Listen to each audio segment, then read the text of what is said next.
Hi everyone, very good morning. Last class में हमने application of dimensional analysis के दो एप्लीकेशन डिस्कस किए थे और इस सेशन में हम बाकी के दो एप्लीकेशन को डिस्कस करने वाले हैं। ठीक है, जिसके अंदर थर्ड एप्लीकेशन, क्योंकि दो एप्लीकेशन ऑलरेडी हमने डिस्कस कर चुके हैं और उस पर बेस्ड न्यूमेरिकल भी किए थे, है ना।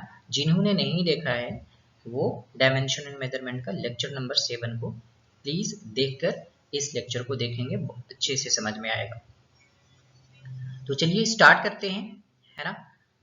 जो थर्ड हमारा एप्लीकेशन है डायमेंशनल एनालिसिस का, वो ये है कि क्या बोल रहा है यहाँ पे, to check the dimensional correctness of a given physical relation, है ना। कोई भी हमारे पास एक फिजिकल रिलेशन दिया हुआ रहेगा, उसे हमें ये बताना है कि ये डायमेंशनली करेक्ट है या नहीं।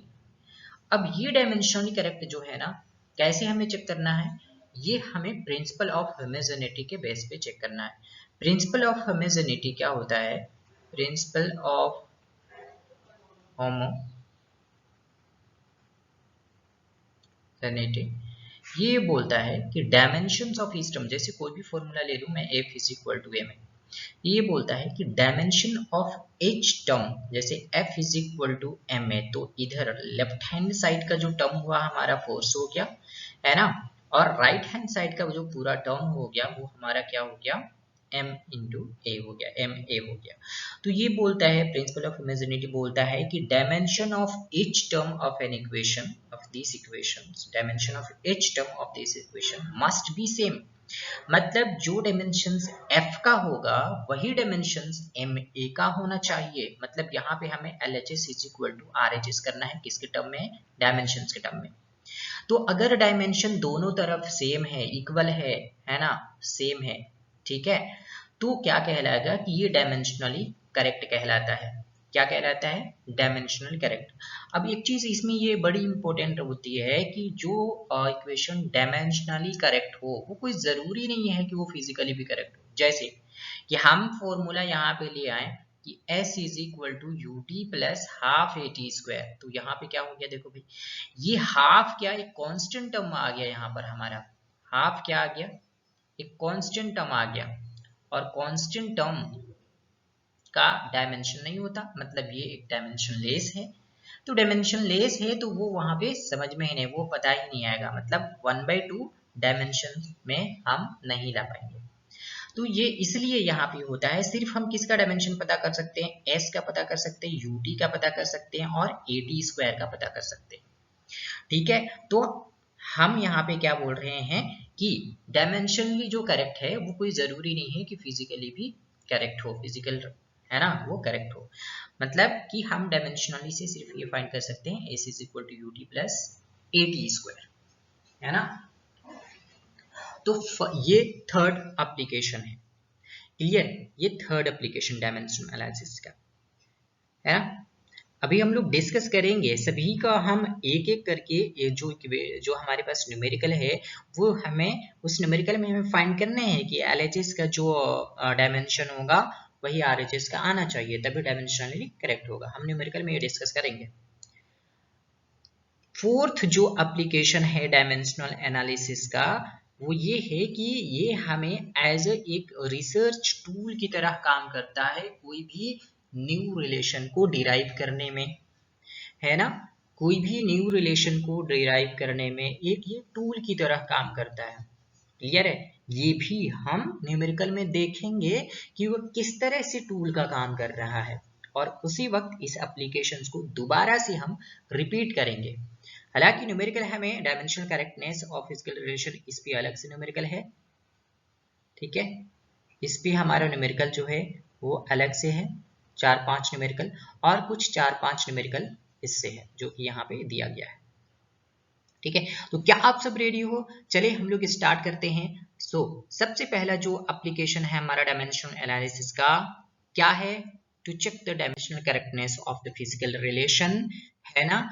ये किस पे बेस्ड है, हमने बोला था कि प्रिंसिपल ऑफ होमोजेनिटी पे बेस्ड है। किस पे बेस्ड है? प्रिंसिपल ऑफ होमोजेनिटी पे बेस्ड है। क्या बोलता है प्रिंसिपल ऑफ होमोजेनिटी यहाँ पर, क्या बोलता है प्रिंसिपल ऑफ होमोजेनिटी? बोलता है कि इस प्रिंसिपल के according dimensions of each term on both sides of the equation must be same. जैसे कि यहाँ पे एग्जांपल दिया गया है कि x इज इक्वल टू, है ना, a plus minus B C का स्क्वायर, ठीक है, plus minus under root of D E F. तो यहाँ पे क्या कहने का मतलब इसका ये है कि जो डायमेंशन x का होगा वही डायमेंशन a का होगा, है ना, वही डायमेंशन bc स्क्वायर का होगा, ठीक है, और वही डायमेंशन क्या होगा, स्क्वायर रूट ऑफ DEF का होगा। क्लियर है? इतनी सारी बातें क्लियर है? इतनी सारी बातें क्लियर है? प्रिंसिपल ऑफ होमोजेनिटी क्या बोलता है कि कोई भी अगर हमारा इक्वेशन दिया हुआ हो, उस इक्वेशन में सारे टर्म दोनों साइड में, जो लेफ्ट हैंड साइड होते हैं राइट हैंड साइड में होते हैं, दोनों साइड में हर एक टर्म का डायमेंशन जो है वो सेम होना चाहिए। अब इसकी कंडीशंस एक ये है कि जो अगर दोनों साइड में, है ना, डायमेंशन सेम है, मतलब वो इक्वेशन डायमेंशनली करेक्ट है। क्लियर है?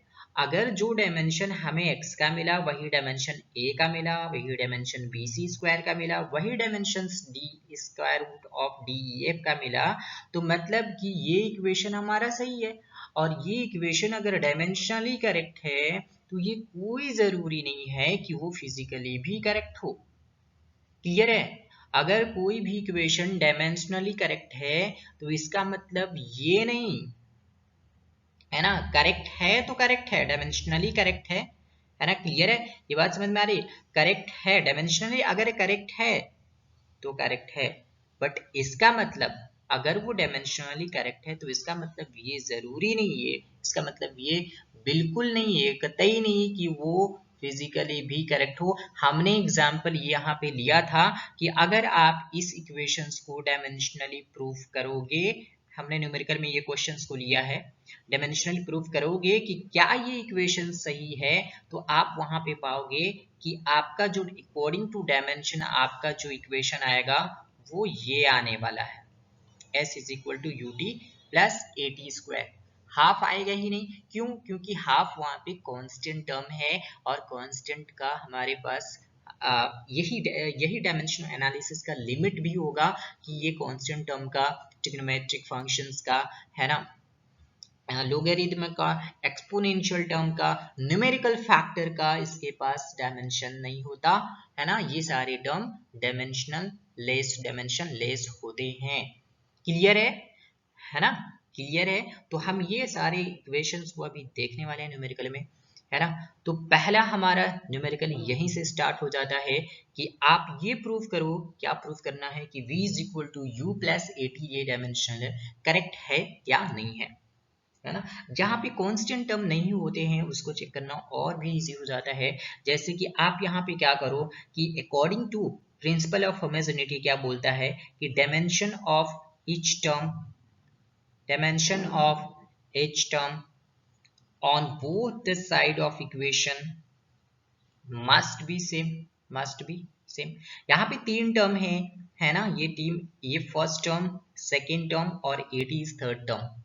ठीक है, फर्स्ट टर्म है ना, ये फर्स्ट टर्म है, v फर्स्ट टर्म है, u सेकेंड टर्म है एंड at जो है वो थर्ड टर्म है। तो आप सभी का डायमेंशन निकालोगे, स्पीड का, distance by time lt inverse, u का भी सेम चीज क्योंकि वो भी स्पीड है, यहाँ पे एक्सलरेशंस का lt स्क्वायर, है ना, इनवर्स स्क्वायर एंड t होता है यहाँ पर।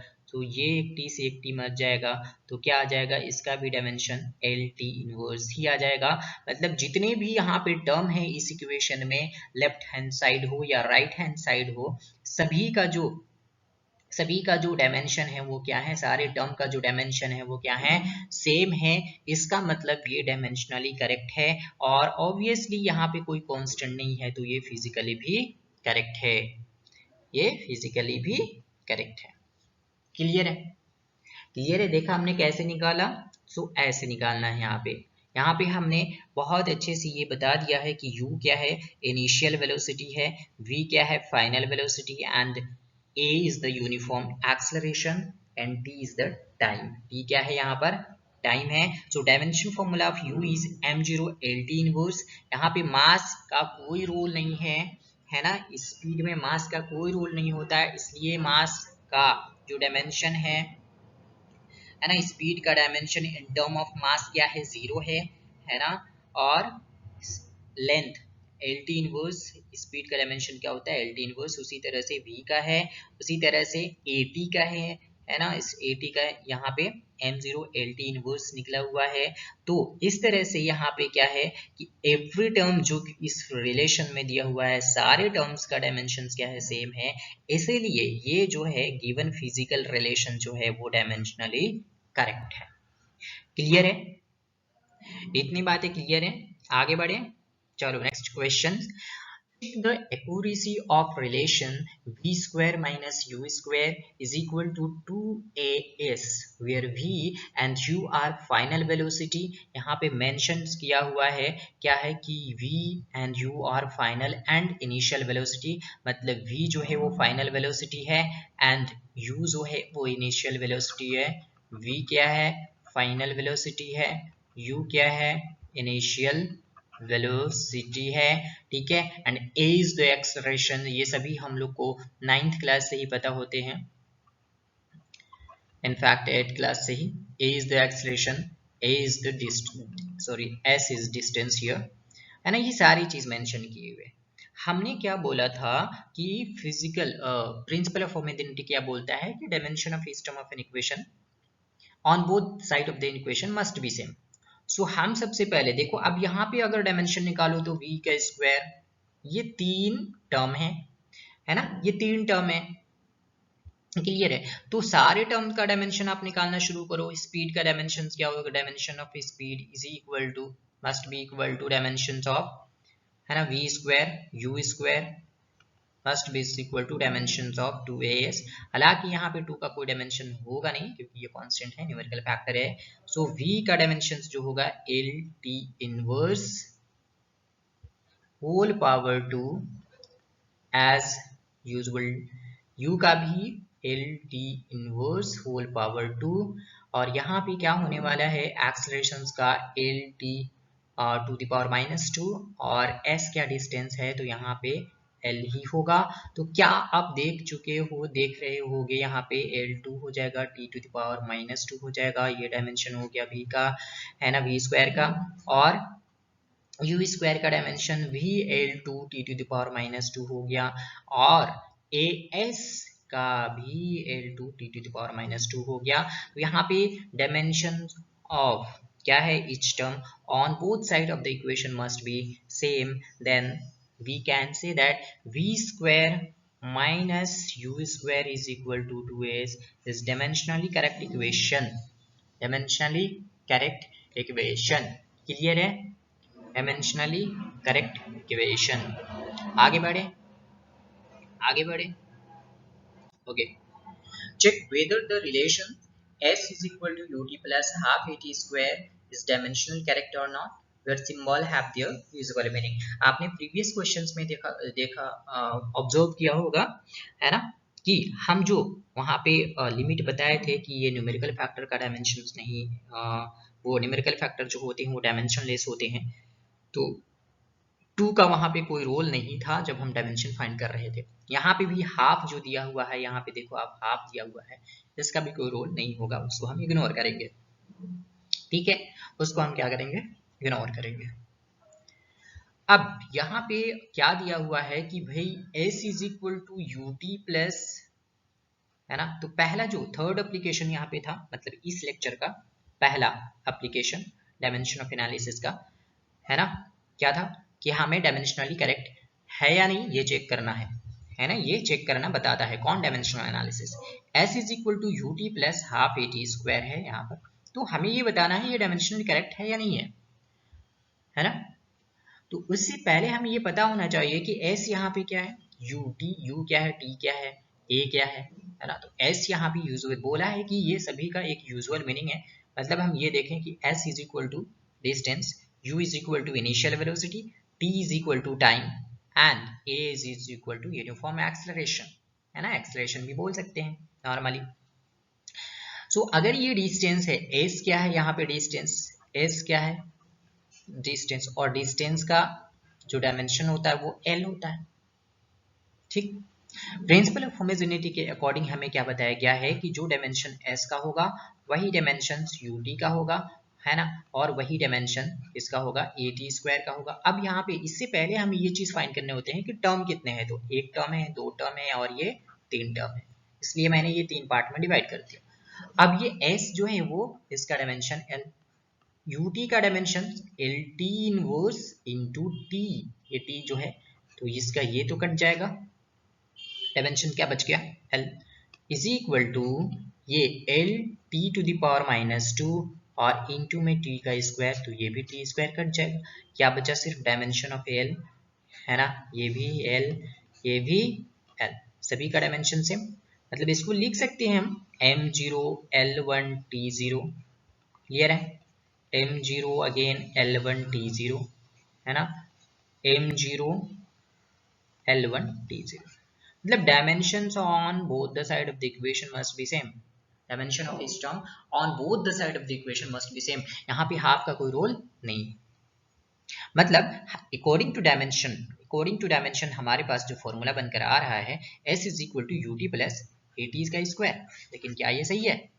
क्या ये सही है, तो हमने वहां पे जो हम नोट्स में क्या दिखाए थे कि डायमेंशनली करेक्ट इक्वेशन मे और मे not be the physically correct, ये बोला था हमने, है ना, नोट्स में ये लिखाया गया है कि डायमेंशनली जो करेक्ट है वो फिजिकली करेक्ट हो भी सकता है, नहीं भी हो सकता है, तो ऐसे केस में सही नहीं होगा, ऐसे केस में सही नहीं होगा जहां पे तुम्हें न्यूमेरिकल फैक्टर देखने को मिलने वाला है ना, जहां पे तुम्हें न्यूमेरिकल फैक्टर देखने को मिल रहा है ऐसे केस में सही नहीं होगा, है ना, ज्यादातर बाकी केसेस में सही होगा, क्लियर है, ऐसे केस में न्यूमेरिकल फैक्टर के केस में, लोगारिथम के केस में, ट्रिग्नोमेट्रिक फंक्शन के केस में, है ना, क्लियर है, ऐसे केस में हमें यहाँ पे ये सारी प्रॉब्लम देखने को मिलते हैं, क्योंकि यही डायमेंशनल एनालिसिस का लिमिट है, ड्रॉबैक है, क्लियर है, क्लियर है, आगे बढ़े, ओके।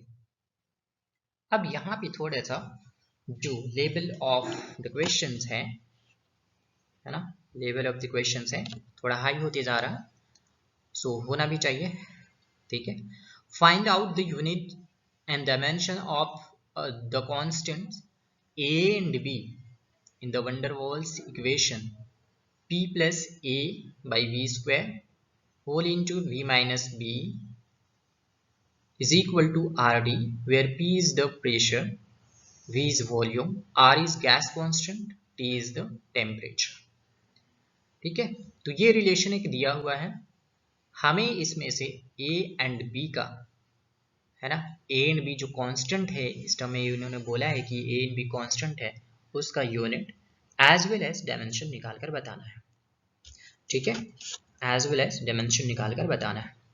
सो सबसे पहले भी हमने क्या बोला था प्रिंसिपल ऑफ होमोजेनिटी, कि dimension of each term on both the side of equation must be same. यहाँ पे कितने टर्म है ये देखो, एक टर्म ये हो गया, एक टर्म ये हो गया, एक टर्म ये हो गया, एक टर्म ये हो गया और ये एक पूरा टर्म, तो इसकी जरूरत हमें पड़ेगी नहीं वैसे यहाँ पर, क्यों, क्योंकि ए और बी इसी में आ जा रहा है, तो हमें ए और बी का काम ही करना है सिर्फ, तो ए बी यहाँ से निकल जाएगा, तो हमें क्या करना है, क्या ये बोल सकते हैं कि डायमेंशन ऑफ पी जो है एक टर्म ये is equal to dimension of A by V square होगा, तो हमें यहाँ पे किसका डायमेंशन निकालना है, ए का, मतलब कि ए का अगर डायमेंशन निकालना है तो क्या हो जाएगा, क्रॉस मल्टीप्लिकेशन करेंगे तो डायमेंशन ऑफ पी बी का स्क्वायर ये होगा, मतलब पी का स्क्वायर इंटू वी का स्क्वायर, क्लियर है, तो dimension of A is equal to, अब देखो थोड़ा सा मैं रफ वर्क करता हूँ, प्रेशर इज इक्वल टू क्या होता है, फोर्स बाई एरिया, इन्होंने मेंशन किया कि P क्या है, प्रेशर, प्रेशर क्या होता है, फोर्स बाई एरिया, तो यहां से हम इसका डायमेंशन निकालेंगे कि m l t minus 2 force का हो गया और m स्क्वायर सॉरी एरिया का क्या डायमेंशन होगा, l का स्क्वायर, एरिया का डायमेंशन क्या होगा, l का स्क्वायर, तो यहां से ये l कट जाएगा, मतलब m l inverse t minus 2, तो ये डायमेंशन किसका हो रहा है, P का, प्रेशर का, m l inverse t minus 2, और उसी तरह से v का मल्टीप्लाई ही कर देता हूँ सिंपल। एल क्यू है, वी स्क्वायर, वी का क्या होता है एल क्यू, क्योंकि वी क्या है यहाँ पर वॉल्यूम है, तो वी इज वॉल्यूम, तो क्या होगा एल क्यू। वी स्क्वायर का क्या हो जाएगा L Q power whole power 2 means L का पावर 6, तो यहाँ पे एल का पावर 6 हो जाएगा। सो यहाँ पे dimension of A is equal to M L 6 minus 1 L 5 and 3 minus 2, ये डायमेंशन ऑफ ए हो गया। क्या हो गया भाई डायमेंशन ऑफ ए हो गया, डायमेंशन ऑफ ए हो गया। क्या हो गया dimension of A M L 5 T minus 1, जहां पे पावर जो नहीं दे रहा हूं वहां पर 1 है, ठीक है, 0 नहीं है 1 है, 0 कभी नहीं है, जहां पे पावर कुछ भी नहीं है, अगर 0 होगा तो मैं वहां पे 0 दे दूंगा। सो m1 l5 t माइनस 2, अगर इसकी यूनिट की बात करें, क्योंकि यहाँ पे यूनिट भी फाइंड करने को बोला है, तो यूनिट ए का जो ए का यूनिट क्या होगा, जो यूनिट प्रेशर का होगा और जो यूनिट वॉल्यूम का होगा v का स्क्वायर का, इनका प्रोडक्ट होगा।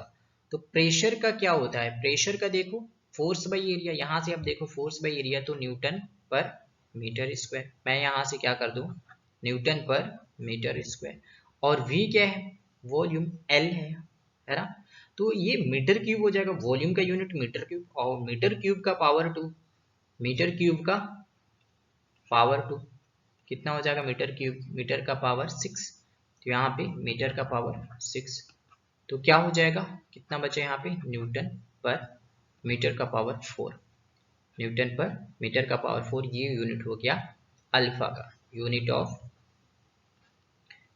Of sorry A is equal to newton metre to the power 4, newton metre to the power 4।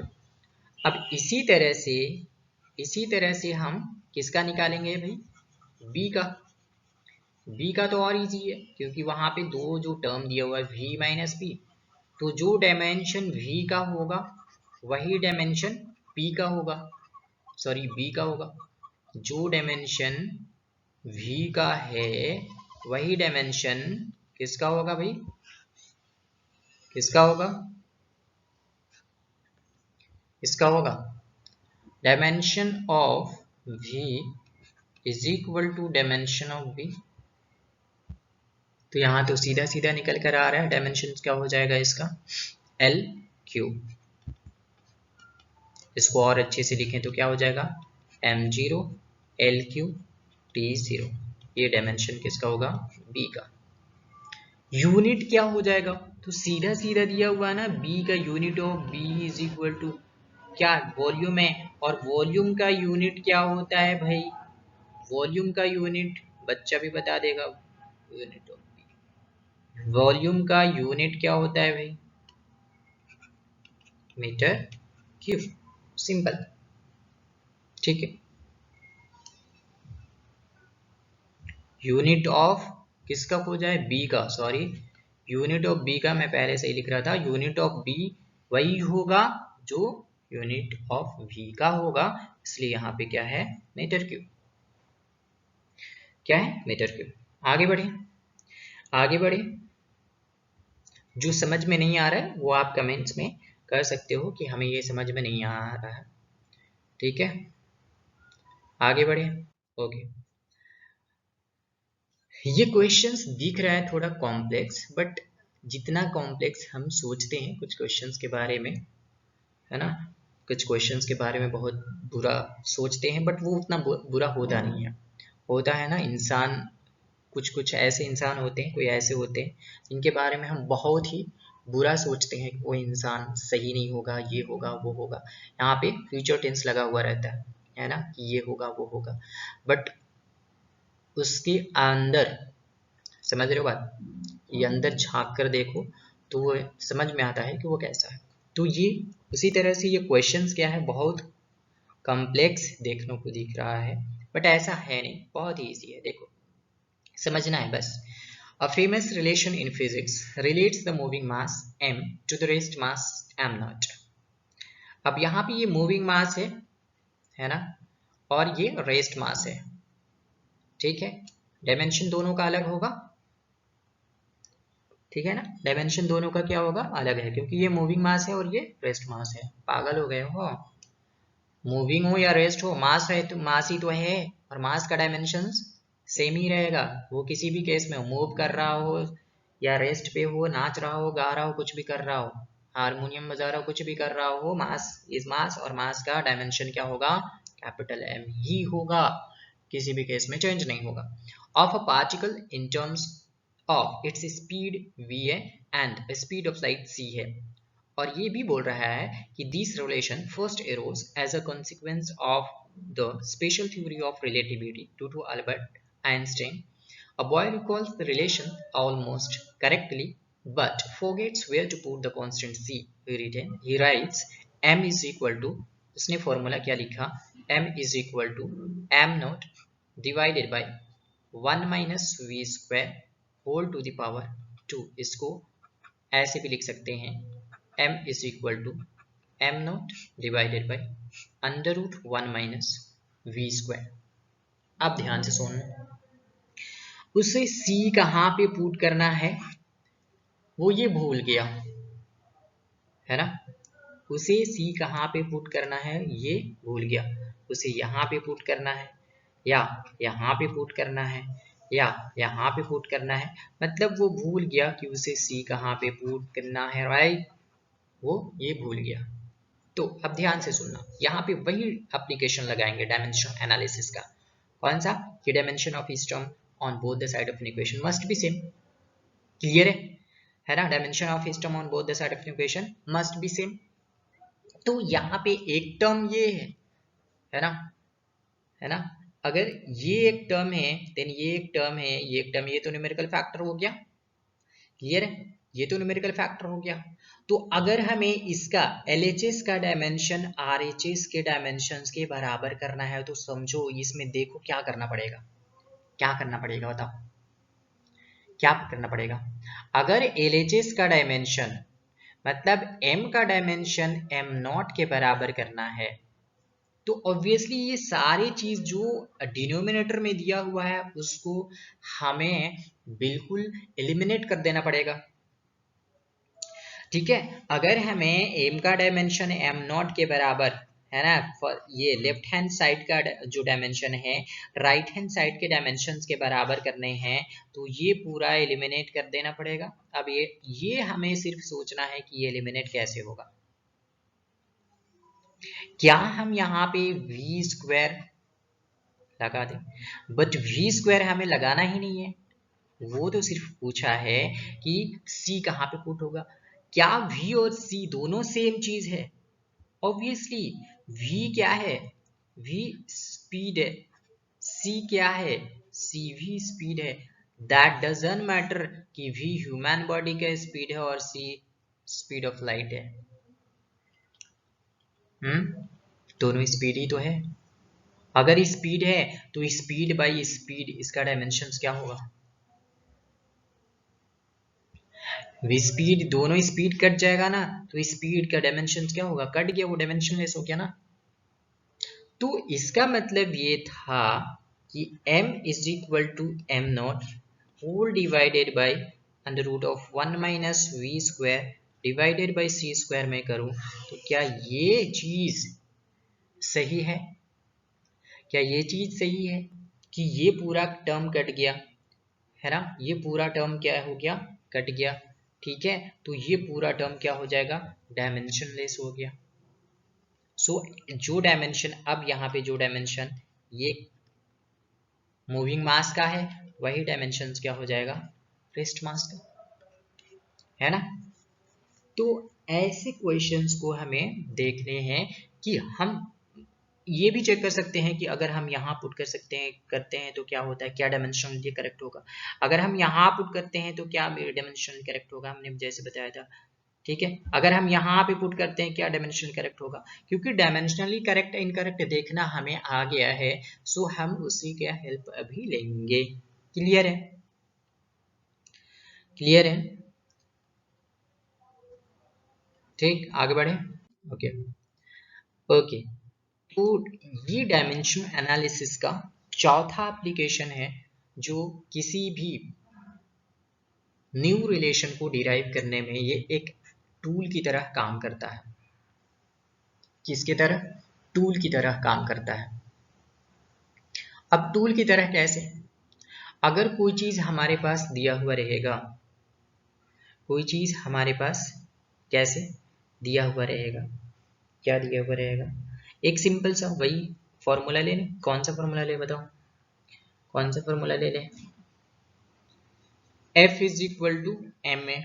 एक सिंपल, क्योंकि सिंपल फॉर्मूला है, सिंपल फॉर्मूला से समझते हैं, उसके बाद आते हैं आगे। ठीक है, उसके बाद आते हैं आगे। मान लो कि हमें ये नहीं पता है कि F is equal to M A होता है। हमें क्या नहीं पता? ये नहीं पता है कि F is equal to M A होता है। क्वेश्चन इस तरह से दिया हुआ है कि मान लो कोई ऑब्जेक्ट है और इस पे कोई ऑब्जेक्ट दूसरा फोर्स F लगाता है।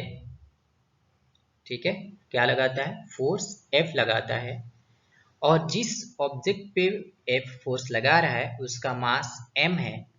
फोर्स लगने के बाद वो एक्सलरेशन a से आगे की तरफ मूव कर रहा है। आगे की तरफ मतलब in the direction of force move कर रहा है। तो ये बताओ कि फोर्स, मास और एक्सलरेशन में क्या रिलेशन है?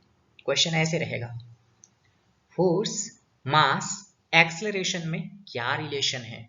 तो ये रिलेशन डिराइव करने के लिए हमें ये जो चौथा एप्लीकेशन है वो एक टूल की तरह काम करता है। ठीक है, क्या बोला है कि if one knows the dependency of a physical quantity on the other quantities and if the dependency is of the product type, क्या है? Product type, then using the method of dimension analysis relation between the quantities can be derived. यही चीज है। क्या है? यही चीज है। यहाँ पे भी वही चीज है। इन्होंने क्या बोला है कि, क्या बोला है कि let the time period of a simple pendulum be a function of mass. क्या बोला है? Time period of a simple pendulum be a function of mass of the Bob m, effective length l, and the acceleration due to gravity g. Then assuming the function to be the product of power function of m comma l and g, that is t is equal to constant k, which is dimensionless constant. K is nothing but dimensionless constant, dimensionless constant. Okay, where k is dimensionless constant. So if the above relation is dimensionally correct, then by substituting the dimensions of quantities like this, clear है? So हमने ये suppose कर लिया कि t is directly proportional to, यहाँ पे क्या क्या फंक्शन दिया हुआ है? मास दिया हुआ है, क्लियर है, l लेंथ दिया हुआ है ना, और g दिया हुआ है, क्लियर है। और ये चीज को हम फिर से डिराइव करेंगे, क्या हो जाएगा ये? t is equal to constant के m to the power a, l to the power b और g to the power c। इस तरह से करके हम क्या करेंगे? दोनों तरफ की डायमेंशनली करेक्ट करने की कोशिश करेंगे। उसके बाद थर्ड स्टेप में हम कंपेयर करेंगे।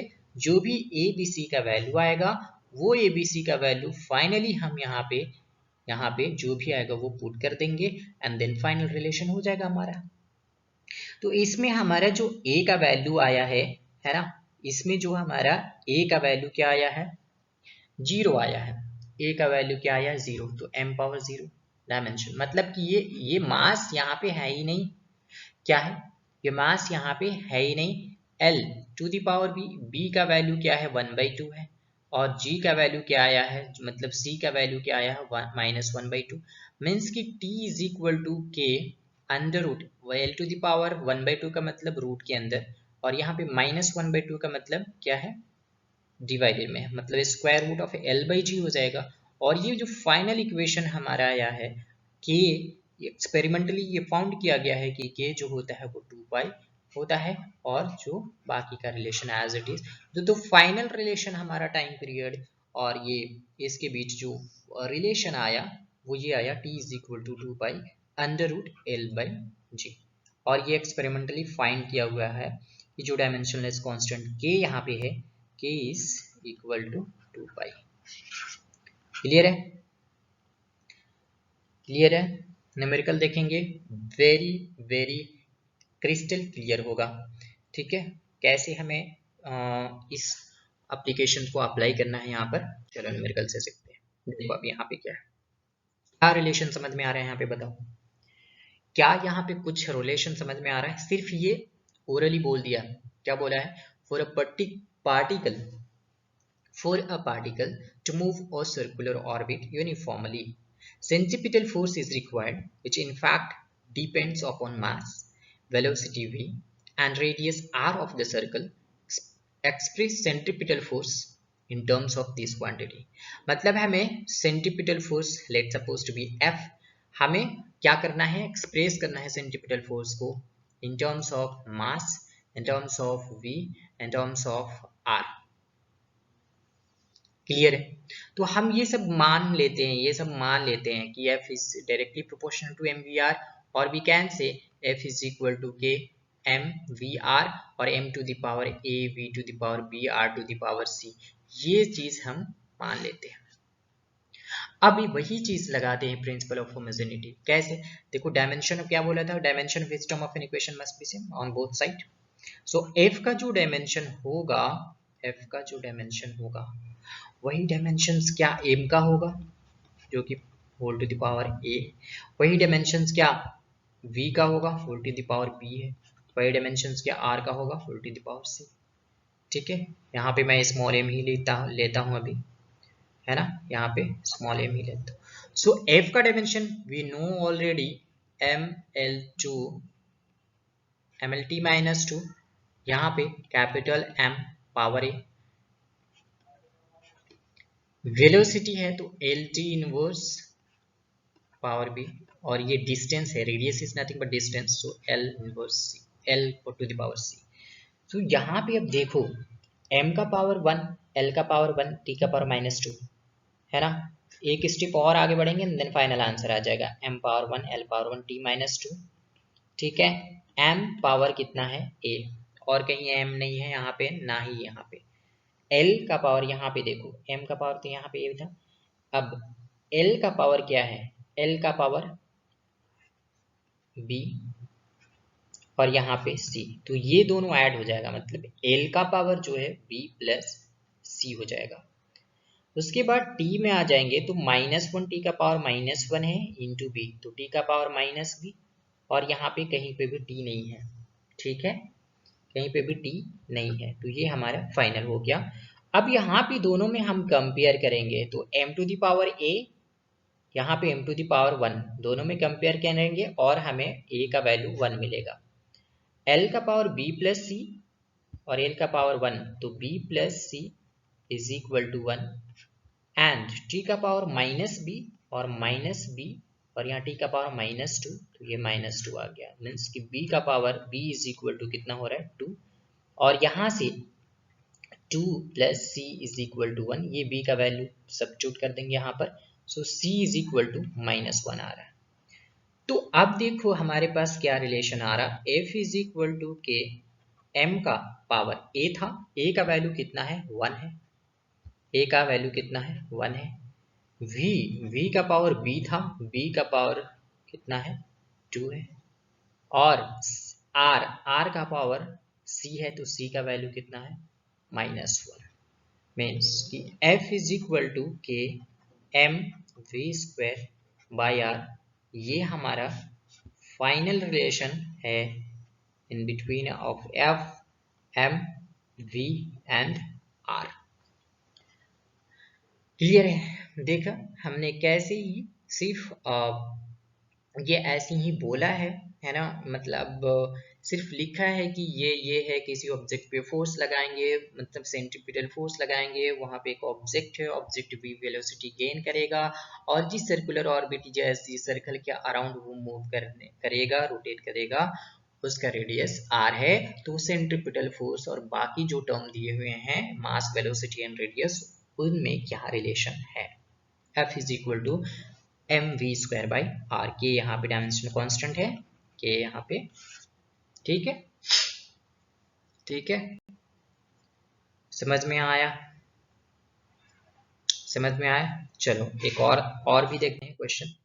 यहाँ पे देखो, experiments reveal that the velocity v of water waves may depends on their wavelength, density of water wavelength lambda, density of water rho, and acceleration due to gravity g. Establish a possible relation between v, lambda, g and rho. भाई बस यही दिया हुआ है। अब formula क्या होगा ये तुम्हें फाइंड करना है। यहाँ पे बोला है कि experimentally reveal that the velocity v of water waves में डिपेंड ऑन, यहाँ तो ये भी बोला है कि जो v डिपेंड कर रहा है वो किस पे, लैम्डा पे डिपेंड कर रहा है ना, और किस पे डिपेंड कर रहा है, रो पे डिपेंड कर रहा है, और किस पे डिपेंड कर रहा है, acceleration due to gravity. That's suppose to be lambda का पावर a है, रो का पावर b है एंड g का पावर c है, ठीक। और इसको लिख सकते हैं v is equal to K lambda to the power a, rho to the power b and g to the power c।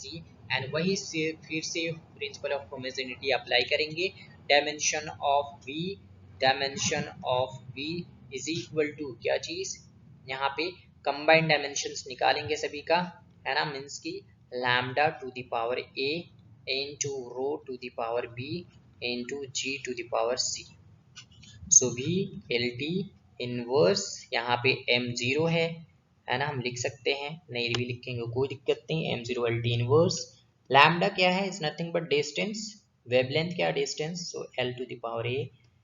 Density is nothing but क्या है, rho is nothing density of water, density mass by volume भाई, so mass means ml cube inverse, ठीक है। So ml to the power -3 inverse, t यहाँ पे 0 है, power b, g acceleration due to gravity, तो जो उसका डायमेंशन होगा वही सेम इसका भी होगा टू द पावर c। अब देखो एक टर्म और आगे बढ़ेंगे, m0 L T inverse, m power is how much, m यहाँ पे भी नहीं है ना, m यहाँ पे भी नहीं है और यहाँ पे भी नहीं है, तो m पावर सिर्फ b होगा। L का पावर देखो आप कहाँ कहाँ पे है, L का पावर A यहाँ पर है, यहाँ पे -3 भी हो जाएगा क्योंकि L का पावर -3 है, और यहाँ पे L का पावर C है सिर्फ, तो +C हो जाएगा, ठीक, ठीक है। उसके बाद T, तो T यहाँ पे भी नहीं है, यहाँ पे भी नहीं, T to the power -2C, clear है।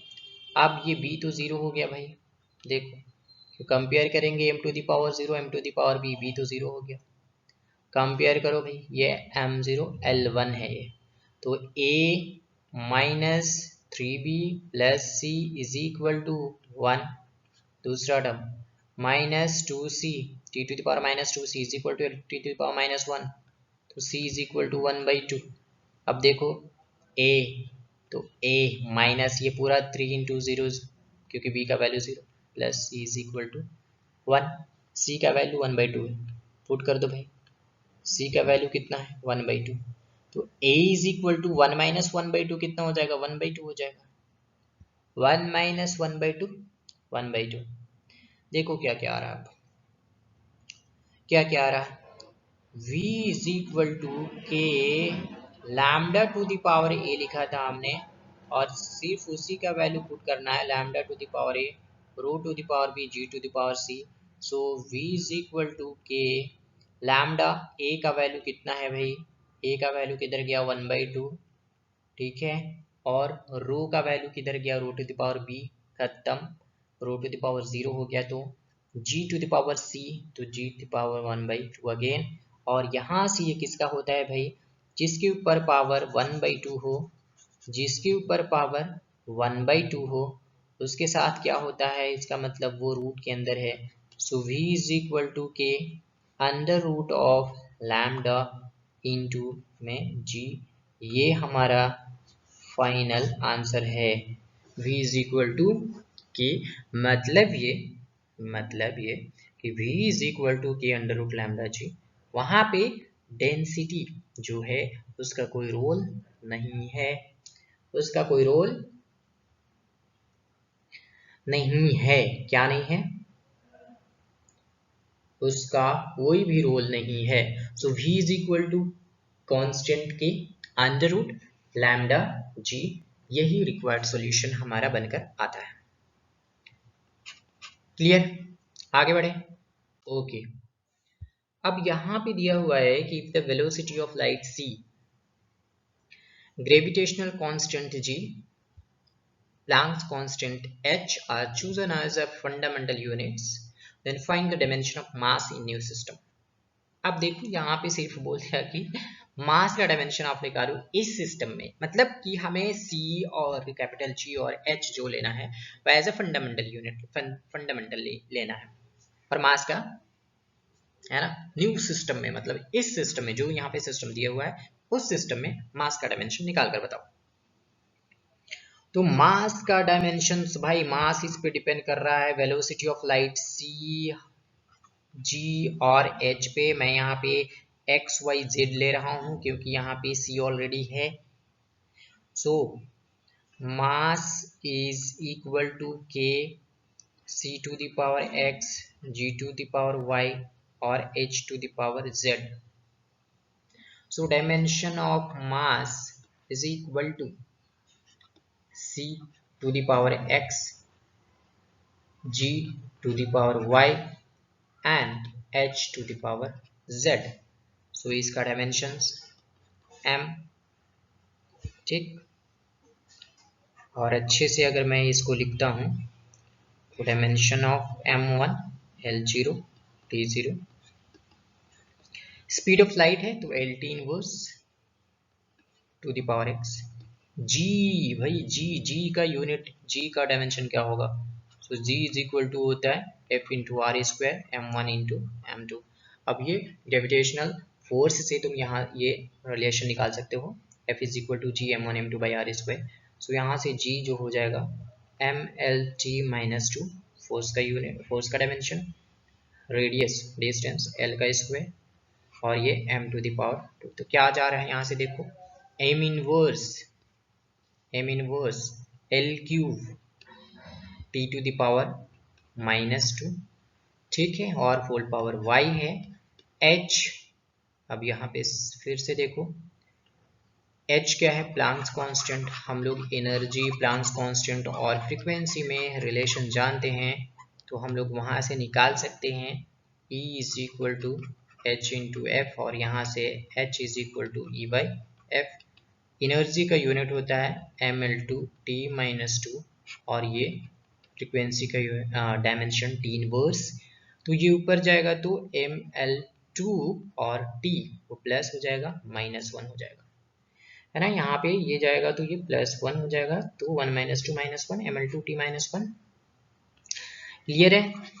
इस तरह से ये आप रफ में वर्क करके डायरेक्ट यहाँ पे डायमेंशन हम यहाँ पे लिख सकते हैं, बट आपको फॉर्मूले पता होनी चाहिए। क्या आया था, क्या आया था यहाँ पर, m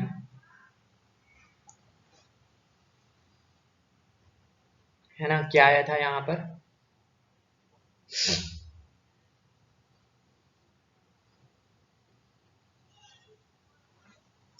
देखो ना भाई क्या आया था, h is equal to E by F आया था। सो ml2t माइनस 2 आया था, तो ये ml2t minus 1, ml2t minus 1 power क्या था, z। ओके, पावर क्या हो जाएगा, z हो जाएगा। सो यहाँ से अब देखो एक स्टेप और आगे जाओ, m1 l0 t0,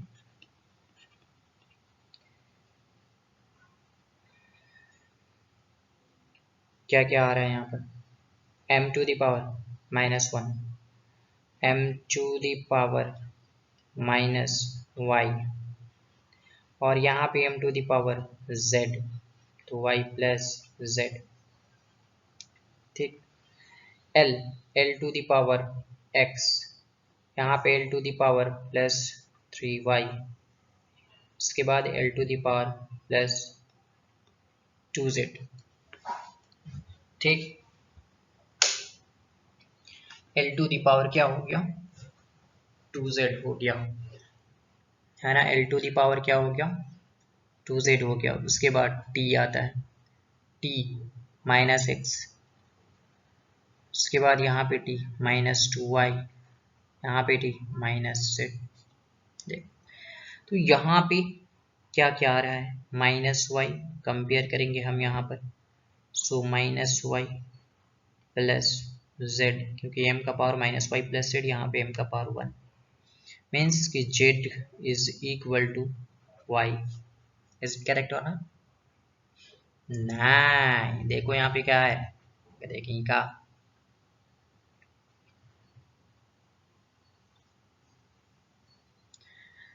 z -y plus z is equal to 1। So यहाँ से -y is equal to 1 minus z, और यहाँ से हम क्या लिख सकते हैं, यहाँ से हम क्या लिख सकते हैं, y is equal to z -1 लिख सकते हैं ना, y is equal to z -1। चलो ठीक है, l सब 0, x plus 3y plus 2z is equal to 0, यहाँ पे -x -2y -z is equal to 0। करना क्या है, y का वैल्यू ये दोनों इक्वेशन में पुट करोगे, तो ये जो तीन वेरिएबल यहाँ पे आया है, ये इक्वेशन मतलब कि ये और ये दोनों इक्वेशन दो वेरिएबल में हो जाएंगे, ठीक है। और दो वेरिएबल को तुम एलिमिनेशन जो तरीका होता है क्वेश्चन सॉल्व करने का, वो अप्लाई करोगे एंड यहाँ से तुम्हें वैल्यू फाइंड आउट हो जाएंगे। So y is equal to z -1, check कर लो यहाँ पर, x प्लस है ना 3y is nothing but z -1 plus 2z is equal to 0। So x, ठीक है, plus 3z -3 plus 2z is equal to 0। So x 3z plus 2z 5z है ना, x plus 5z is equal to, इधर जाएगा तो ये 3 हो गया। देखो दो वेरिएबल में आ गया। उसी तरह से यहाँ पे भी करने हैं, पहले हम एक काम करते हैं, क्या काम करते हैं, चलो छोड़ा नहीं करते हैं, x -2 y का value z -1 minus z is equal to 0। So -x -2z और +2 minus z is equal to 0। So ये वैल्यू आ रहा है -x -2z, सॉरी एक मिनट, इसको भी ऐड कर लो भाई, इसको क्यों छोड़ रहे हो, -x -2z माइनस z, तो x -3z is equal to, इधर जाएगा तो माइनस में हो जाएगा, ठीक है। सो ये x plus 3z is equal to कितना आ रहा है, -x -3z, तो ये x है, ये भी प्लस हो जाएगा और ये भी 2 हो जाएगा। क्लियर? अब ये दोनों इक्वेशन जो है वो एलिमिनेशन मेथड अप्लाई कर दो, x plus 5z is equal to 3 and x plus 3z is equal to 2। तो यहाँ पे क्या होगा, ये प्लस है तो माइनस, ये प्लस है तो माइनस, ये प्लस है तो माइनस, तो ये x कट जाएगा, 5 - 3z इज 2z और 3 - 2 is 1। So z is equal to यहाँ पे 1/2 आ रहा है, आ गया। z इज इक्वल टू 1/2, तो y इज इक्वल टू क्या हो जाएगा भाई, z इज इक्वल टू 1/2, तो y is equal to 1/2 minus 1, तो y is equal to -1/2, y is equal to -1/2। x निकालना है तो दोनों में से किसी पे भी एक इक्वेशन पे पुट कर दो, ठीक है। x निकालना है तो जैसे कि हम पुट कर रहे हैं, x plus 5z is equal to 3। So x है ना, x plus 5 into 1/2 is equal to 3। So x is equal to 3 minus 5/2 है ना, so x is equal to 3 2 6 minus 5 that is 1/2। तो ये हमारे पास finally value z is equal to 1/2, x is equal to again 1/2 and y is equal to -1/2। तो देखो क्या आ रहा है, mass is equal to mass is equal to k c to the power x, g to the power y और h to the power z। तो mass is equal to k, c to the power x का value 1/2, g to the power y का value -1/2 है ना, और h का power z, z क्या है 1/2 अगेन। मतलब ये दोनों सारे के सारे स्क्वायर में आने वाले हैं, स्क्वायर रूट के अंदर। m is equal to k under root c h divided by g। ये हमारा फाइनल इक्वेशन है, ठीक है। c टू द पावर 1/2 है ना, g टू द पावर -1/2 और h टू द पावर 1/2। तो होप ये समझ में आया होगा। इसको आप प्रैक्टिस कर लेना, इजी हो जाएगा। हमने सिर्फ यहाँ पे कुछ नहीं किया, देखो सिर्फ मैथमेटिक्स है यहाँ पर और कुछ भी नहीं है। जो यहाँ पे 3 वेरिएबल वाला इक्वेशन जो आया था उसको हम फर्स्ट इक्वेशन का जो हमारे पास ये वाला इक्वेशन आया है y is equal to z-1, वो दोनों में पुट करेंगे एंड दोनों में पुट करने के बाद वो 2 वेरिएबल में चेंज हो जाएगा और 2 वेरिएबल में चेंज होने के बाद इन दोनों वेरिएबल ये जो इक्वेशन आए सेकेंड एंड थर्ड, इसको एलिमिनेशन मेथड से हम क्या करेंगे, वैल्यू फाइंड कर लेंगे जहां से हमें z और x का वैल्यू मिलेगा। क्लियर है? और उसके बाद y का भी वैल्यू हमारा आ जाएगा उसके वैल्यू पुट करने पे, ठीक है ना। लेक्चर थोड़ा बड़ा हो रहा है ना, बट इसमें चीजें भी ज्यादा कवर हो रही हैं, सो बी पेशेंट। ओके, आगे बढ़ते हैं। 9 क्वेश्चंस है। If velocity v, force F and time t are chosen as fundamental quantities, express A mass and B में energy in term of V, F and T। तो हमें यहाँ पे 2 रिलेशंस फाइंड आउट करने हैं, ठीक है।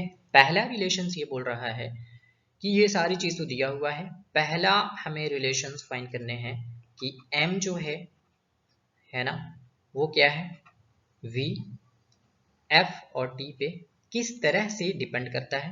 हम यहाँ पे A B C लिख सकते हैं, है ना, चाहे तो X Y Z भी आप लिख सकते हो। और सेकेंड थिंग, ये मास जो है, मास सॉरी एनर्जी है ना, मास तो हो गया, मास तो हो गया, ये एनर्जी जो है वो V F T के टर्म में क्या रिलेशन होगा, ये A B C। तो दोनों चीज हम यहाँ पे फाइंड आउट करने वाले हैं, ठीक। हम यहाँ पे दोनों चीज क्या करने वाले हैं, फाइंड आउट करने वाले हैं, ठीक है। सो इसका dimension of mass is equal to dimension of V to the power A, dimension of F to the power B and dimension of T to the power C। So mass का dimension m1 L0, hope यहाँ पे space कम पड़ जाएगा तो हम इसको रब कर दूंगा मैं, ठीक है। T0, V क्या है देखो वेलोसिटी, सो इसका dimension LT inverse T the power A। Force क्या है MLT -2 पावर P। T क्या है, T ही है क्योंकि T टाइम है यहाँ पे, पावर C। सो अब यहाँ पे क्या करने वाले हैं हम, एक स्टेप और आगे बढ़ गई, M1 L0 T0, यहाँ से M का पावर क्या होगा B, L का पावर क्या होगा, L का पावर A है और L का पावर B है, तो L का power A plus B, A plus B। T का पावर क्या होगा, T का पावर माइनस A, का पावर माइनस A, T का पावर -2B और प्लस में C।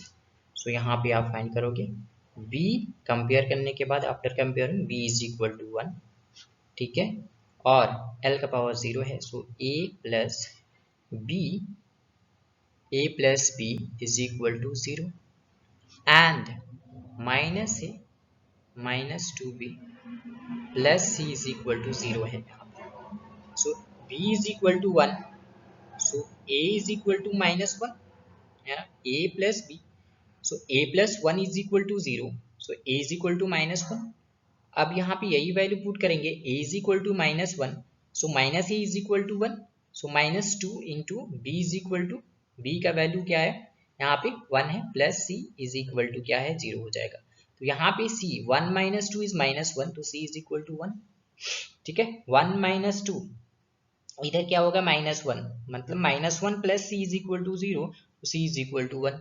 वैल्यू पुट कर दो, क्या क्या आ रहा है देखो अब। तो ए का जो हमारा रिलेशन आया, m इज इक्वल टू के ऑफ v, ए का वैल्यू -1, ठीक है, एफ बी का वैल्यू कितना है, 1 है, और टी का वैल्यू मतलब टी टू द पावर सी, सी का वैल्यू कितना, 1 है। सो यहाँ पे हम लिख सकते हैं कि m इज इक्वल टू जो है वो k, और क्या आने वाला है यहाँ पर, क्या आने वाला है, F T divided by V नीचे चला जाएगा, मतलब m is equal to K F T divided by V हो जाएगा। ठीक है, ठीक है, मतलब एक m के साथ relation v inverse f1 f to the power 1 और t टू द पावर 1 है, v इनवर्स f1 और t टू द पावर 1 है। यहाँ पे k क्या होगा, k is some number, k क्या होगा, k is some number, k क्या होगा यहाँ पे, k इज सम नंबर। अब उसी तरह से आप इसका भी फाइंड कर सकते हो। ठीक है, उसी तरह से आप इसका फाइंड कर सकते हो। तो ये आपके लिए मैं दे रहा हूं होमवर्क, आप इसे देखते हैं कौन करता है। ओके, तो होप यहाँ तक समझ में आया होगा, है ना। आगे कुछ इंपॉर्टेंट फैक्टर है जो हम यहाँ पे डिस्कस करने वाले हैं। क्या डिस्कस करने वाले, ये एक्चुअली ऑलरेडी डिस्कस कर चुके हैं, बट एज अ नोट्स हम यहाँ पे फिर से डिस्कस देखेंगे। क्या है यहाँ पर कि जो भी फिजिकल रिलेशन होते हैं, जो भी फिजिकल रिलेशन, अगर उनके आगे कुछ लॉगरिथम लगा हुआ है, कोई एक्सपोनेंशियल टर्म लगा हुआ है, कोई ट्रिग्नोमेट्रिक रेशियोज लगा हुआ है, या उसके आगे न्यूमेरिकल फैक्टर इंक्लूड किया हुआ है, तो ऐसे फिजिकल क्वांटिटी डायमेंशनल एनालिसिस वाले किसी भी मेथड से डिराइव्ड नहीं हो सकते। ठीक है, किसी भी मेथड से डिराइव्ड नहीं हो सकते।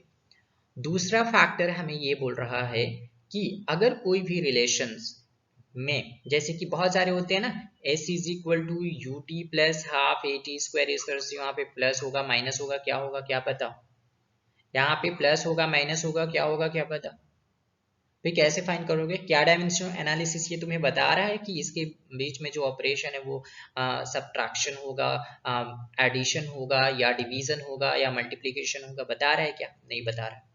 तो यही सेकेंड फैक्टर बोल रहा है कि फिजिकल रिलेशन इन्वॉल्विंग एडिशन और subtraction sign can not be derived by the method of dimensional analysis. ठीक है, अब कोई भी फिजिकल क्वांटिटीज हो, जैसे कि angles, trigonometric ratio, logarithmic, exponential, numerical factor, ये भी, ये सब क्या है, सबके सब क्या है, डायमेंशनलेस है। भाई ये डायमेंशनल एनालिसिस किसी भी मेथड से फाइंड नहीं कर सकते हैं इसके डायमेंशन, तो ये क्या है, डायमेंशनलेस है। जैसे कि यहाँ हमारा यहाँ पे साइन थीटा दिया हुआ है, तो साइन थीटा में थीटा भी डायमेंशनलेस है और साइन भी डायमेंशनलेस है, तो साइन थीटा कंप्लीटली डायमेंशनलेस हो गया। परपेंडिकुलर बाई हाइपोटेन्यूस होता है साइन थीटा का वैल्यू, ये भी डायमेंशनलेस हो गया। साइन और ब्रैकेट के अंदर जो भी आए, साइन और ब्रैकेट के अंदर वो चाहे अल्फा आए साइन, वो चाहे बीटा आए साइन, वो चाहे थीटा आए साइन, वो चाहे ए आए साइन, वो चाहे बी आए, कुछ भी आए, ये सभी के सभी क्या है, डायमेंशनलेस क्वांटिटी है ना। इसलिए ये सारे टर्म्स क्या हो जाएंगे, डायमेंशनलेस। ठीक है, e to the power x कुछ भी, 10 to the power x something कुछ भी, 10 to the power 10, log of e to the 10, log of e, कुछ भी इस टाइप का, ये सारे के सारे डायमेंशनलेस क्वांटिटी होते हैं। ठीक है, तो इस पे अब हमारे पास न्यूमेरिकल है। ठीक,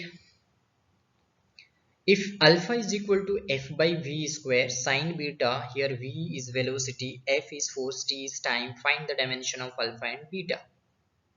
तो प्रिंसिपल ऑफ होमोजेनिटी क्या बोला था, dimension of each term of an equation must be same. So यहाँ पे एक टर्म, दो टर्म और ये तीन टर्म है। ठीक है, सो क्या हम डायमेंशन ऑफ अल्फा जो है, डायमेंशन ऑफ अल्फा जो है वो dimension of F by V square के बराबर होगा, क्योंकि sine beta is dimensionless, we are not considering right now. तो अल्फा का अगर हमें डायमेंशन निकालना है तो क्या हो जाएगा, देखो। सो यहां से फोर्स का डायमेंशन mLT-2, v क्या वेलोसिटी, सो LT इनवर्स, मतलब ये -2 हो जाएगा, ये 2 हो जाएगा, ठीक। तो अल्फा का जो हमारे पास डायमेंशन आ रहा है वो क्या आ रहा है भाई, m l का पावर 2 l का पावर 1, तो 2 l का पावर -1, t का पावर -2, t का पावर -2, अगेन ये वाला खत्म, t यहाँ पे 0 हो गया। तो अल्फा का जो हमारे पास डायमेंशन आया है वो ये आया है कि m1 l-1 t0, क्या आया है, m1 l-1 t0, ये अल्फा का डायमेंशन है हमारे पास, m1 l-1 t0। अब यहाँ पे साइन बीटा है ना, दूसरा टर्म हमें लेना है कि जो ये क्या डायमेंशन है, इसके कोई डायमेंशन नहीं है, मतलब m0 l0 t0 इसके कोई डायमेंशन लेस, ठीक है। तो हम सिर्फ अगर बीटा भी लिखे तो ये भी एक डायमेंशन लेस है, राइट ना, सही बात, मतलब बीटा टी जो है वो 1 होगा। सो बीटा का dimension 1/t, that is t inverse. So beta का डायमेंशन क्या आ रहा है, m0 l0 t inverse. Clear हो रहा है क्या, फास्ट तो नहीं हुआ, क्लियर हो रहा, क्लियर हो रहा। ये डायमेंशन लेस है, डायमेंशन लेस है तो क्या हो जाएगा यहाँ पे 1, ठीक है, ठीक है। चलो आगे बढ़ते हैं। लिमिटेशन ऑफ डायमेंशनल एनालिसिस, अब जो भी चीज हम फाइंड नहीं कर पाए हैं वही चीज इसका डायमेंशन, यही वही चीज इसका लिमिटेशन हो गया, है ना। क्या बोला है इन्होंने कि if dimensions are given, physical quantity may not be unique as many physical quantities have same dimension. Obviously ये बात सही है, बहुत सारे ऐसी फिजिकल क्वांटिटी है जिनके डायमेंशन सेम होते हैं, आप वो फाइंड कर सकते हो, ठीक है, आप वो फाइंड कर सकते हो। जैसे कि मान लो कि फोर्स का डायमेंशन होता है, क्या चीज, फोर्स का क्या डायमेंशन होता है भाई, mLT-2। अगर आपसे कोई पूछे टॉर्क का भाई डायमेंशन बताओ, twisting force is nothing but torque, तो torque is nothing but force into distance, ठीक, ठीक है ना। तो ये क्या हो जाएगा, mLT-2 इंटू l, तो ये क्या हो जाएगा mL2T-2।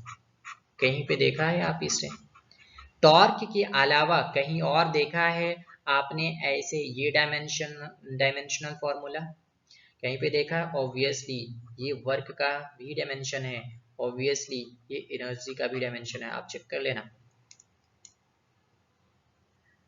ये फोर्स इनटू परपेंडिकुलर डिस्टेंस होता है, ठीक है, समझ में आई बात। तो ऐसा होता है, ऐसा होता है। अगर कोई हमारे पास न्यूमेरिकल कांस्टेंट है तो उसके कोई भी डायमेंशन नहीं होते, वो न्यूमेरिकल कांस्टेंट कुछ भी हो सकता है ना, पाई हो सकता है, ठीक है, 1/2 1 3 4 5 कुछ भी हो सकता है, ये डायमेंशन के मेथड से हम डिड्यूस या डिराइव नहीं कर सकते, ठीक है।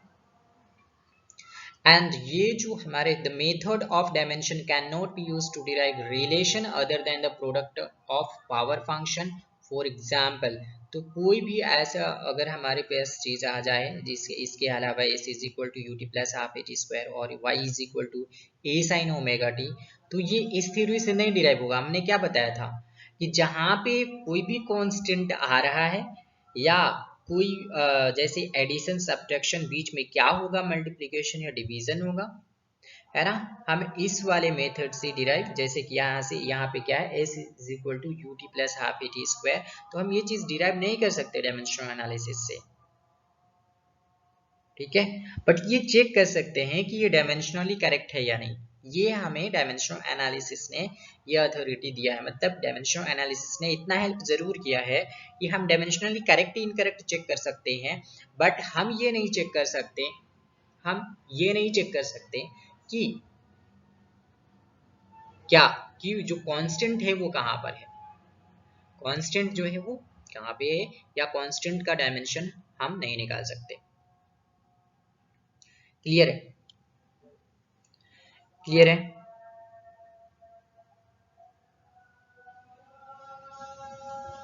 क्लियर है ना?